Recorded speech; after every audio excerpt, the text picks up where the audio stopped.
Olá pessoal, vamos para mais uma videoaula sobre como elaborar um projeto elétrico residencial. Essa aula eu vou trazer algumas dúvidas para vocês, principalmente no tocante à metodologia para localização do quadro elétrico na planta residencial elétrica.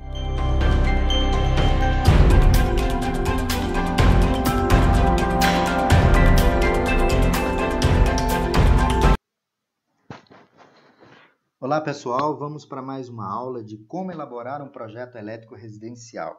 A parte 3 são dúvidas relativas às aulas 1, 2 e 3. Nessa aula de hoje vou apresentar para vocês como localizar as coordenadas do quadro elétrico de distribuição em um projeto elétrico residencial. Então, eu tenho aqui uma planta baixa, onde eu tenho na direção X aqui um comprimento de 13,35 e na direção Y aqui, numa coordenada Y, a largura da minha planta, 6,75. Essa planta é a planta que nós utilizamos aula 1, 2, 3 e 4 de como elaborar um projeto. Aqui eu vou estar mostrando para vocês aonde a gente tem que inserir o quadro elétrico de forma adequada. Aí a pergunta é a seguinte: como escolher corretamente a posição do quadro elétrico? Primeira coisa que eu gostaria de mostrar para vocês e apresentar para vocês, que a localização onde o quadro de distribuição deve ser instalado não é tratado em nenhuma norma técnica. Não existe uma norma técnica que diz a posição do quadro elétrico. Porém, a escolha inadequada da posição do quadro tem um impacto no projeto, sobretudo nos custos e na qualidade de energia. Quando o quadro é colocado num local que a gente chama local eletricamente errado, você pode ter uma queda de tensão superior ao limite estabelecido pela NBR 5410. Se você coloca ele muito distante das cargas, vai aumentar a distância, né? E isso vai provocar um aumento na queda de tensão. E se esse aumento for o superior estabelecido pela norma, você tem que aumentar a bitola da fiação. Não é? Nesse contexto, você deve aumentar a bitola da fiação para compensar essa queda de tensão. Isso vai onerar os custos do projeto. Não é? Então, temos que montar uma metodologia para determinar a coordenada adequada para o quadro elétrico de distribuição. Bom, nós vamos trabalhar com centro de carga, né? Os cálculos das coordenadas do centro de cargas. O centro de carga na direção X, a metodologia para esse cálculo que a gente chama de CCX, centro de carga na direção X, ele é a carga S1 em VA ou KVA, vezes a coordenada X1 daquela carga, mais a carga S2 em VA, vezes a coordenada X2, mais a carga SN, enésima carga, vezes a coordenada XN, dividido pela soma das cargas. Aqui eu coloco para vocês que S1, S2 e SN são os valores das potências aparentes de cada carga.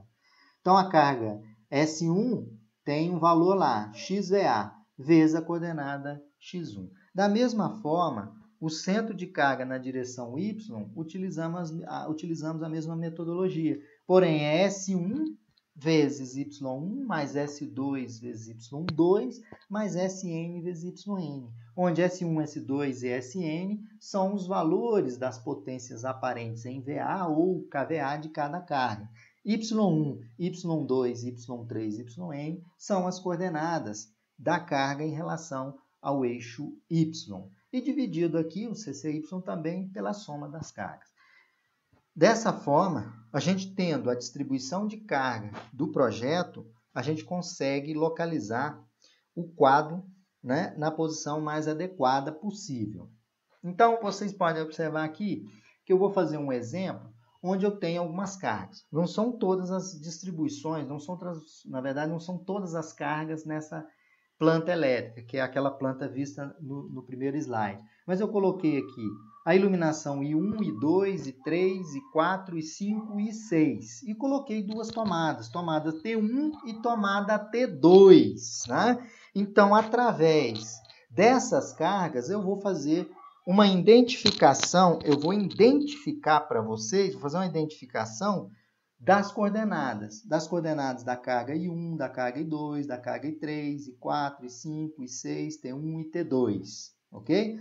Essas coordenadas estão levantadas nessas tabelas aqui, onde eu vou mostrar para vocês que a coordenada I1, ela tem na direção X 2,78, 4,9 na direção Y e 2. 5,9 em X, 5,2 em Y e 3 é a coordenada 6,92, 1,52. Coordenada de 4, 8,92 e 4,9.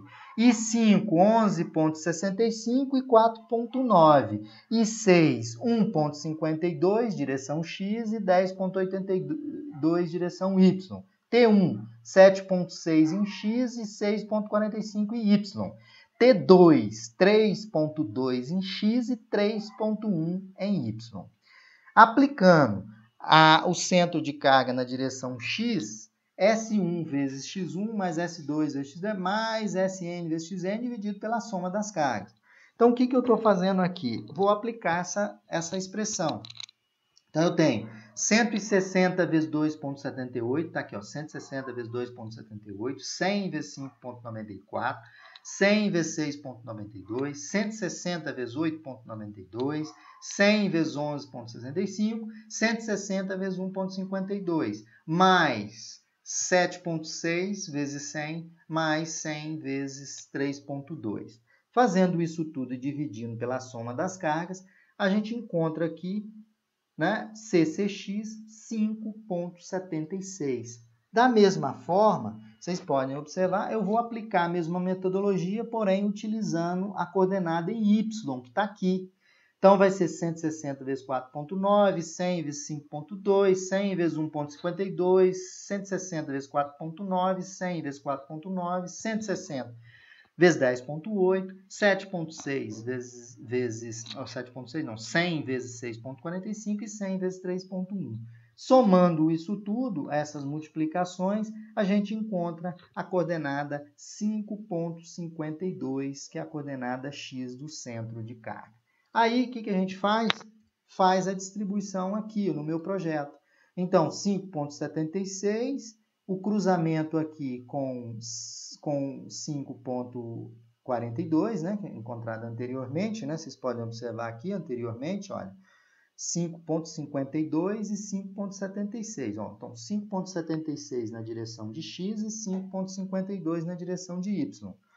Então, 5,42 e 5,76. 5,76 eu encontro com 5,42. Nesse ponto aqui, é um ponto para essa carga aqui, obviamente não tem todas as cargas distribuídas aqui, mas só para a gente exemplificar, para vocês verem, quando vocês forem fazer um projeto e tiver com a carga distribuída, faz a distribuição e vai encontrando lá no AutoCAD, você encontra as coordenadas, perfeito? Então, nessa posição. No nosso projeto final dessa planta, nós colocamos o quadro elétrico nessa posição. Tá vendo que eu desloquei ele daqui para cá? Por quê? Para mostrar para vocês que eu posso colocar um pouquinho fora da coordenada, né? Essa coordenada CCX e CCY vai me orientar. Pode ser que caia num ponto, né, onde eu não tenho como colocar o quadro. Né? No caso do meu exemplo, né, eu tive esse aqui, o ponto de centro de carga, que é a menor distância entre as cargas. Então, eu vou colocar nesse ponto aqui, que é o ponto original do nosso projeto.